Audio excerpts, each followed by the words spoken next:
Mrs. Juhi was lying on the ground, shaking with fear. Mr. Song began shouting to everyone to stay down and stay in their seats, for if anyone got up, that big statue would attack again.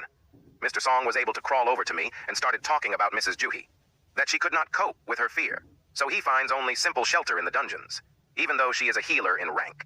It does not seem easy for him here. After all, only those who remained standing died, and all those who listened to me survived. But when I wondered about it, Mr. Song started asking me if I had screamed. Not because he knew what was going to happen, but I told him I just felt danger. But when I saw his arm, I could already see that Mr. Song had no arm. It had just been ripped off by that blow.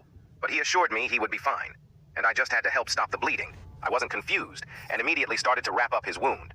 At which point he started to ask me, in my opinion, what rank is this dungeon? But I couldn't even imagine because I had never gone to a dungeon higher than D rank.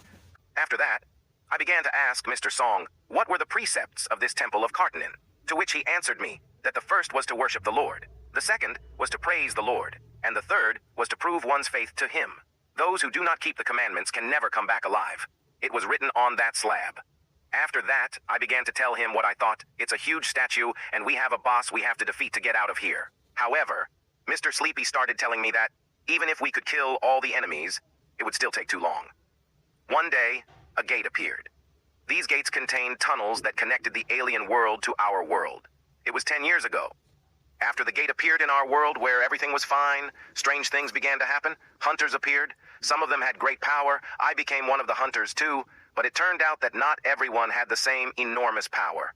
I was only strong enough to reach the rank of E. I became stronger than many people, and that was cool. But there was a huge gap between me and the other ranks. Those who got the strength started training hard and ended up fighting monsters. They made a career out of it, and they became known as hunters. But sometimes sinister and very dangerous monsters can lurk behind gates. I turned your arm, but the bleeding never stopped. I don't know how else I can help you. I don't know what more can be done. Myself, I didn't think it would be this difficult. I only invited 3 healers and I thought we could do it faster. But it's so dangerous here that one of them was killed so brutally that there was nothing left of him. The second one was rendered speechless and went into shock from what he saw. The third healer, whom you know can't get her act together. If she survives, this situation will haunt her for a long time. As you can see, it's going to be hard to heal. With their skills in this situation, I don't think we can do anything with him. His look inspires great fear. Eventually, they decided that when the situation subsided a little, they would try to escape. But it wouldn't be that easy. Desperate, the rest of the group didn't understand why they had come here. After all, this is only a deranked dungeon. Our protagonist realized that if they went through that big statue, there was no way they could get past the guards guarding the door. "I'm not going to die here," shouted one of the hunters. "I just joined in normal guild. I'm strong, so I can get out." At that moment, their leader cried out, "Don't do it!" But nothing could stop him anymore.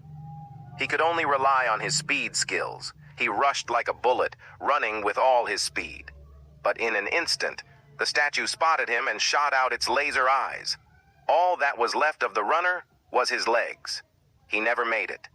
Everyone was shocked by what was happening. Everyone who saw it was so dumbfounded that they couldn't look at what had happened.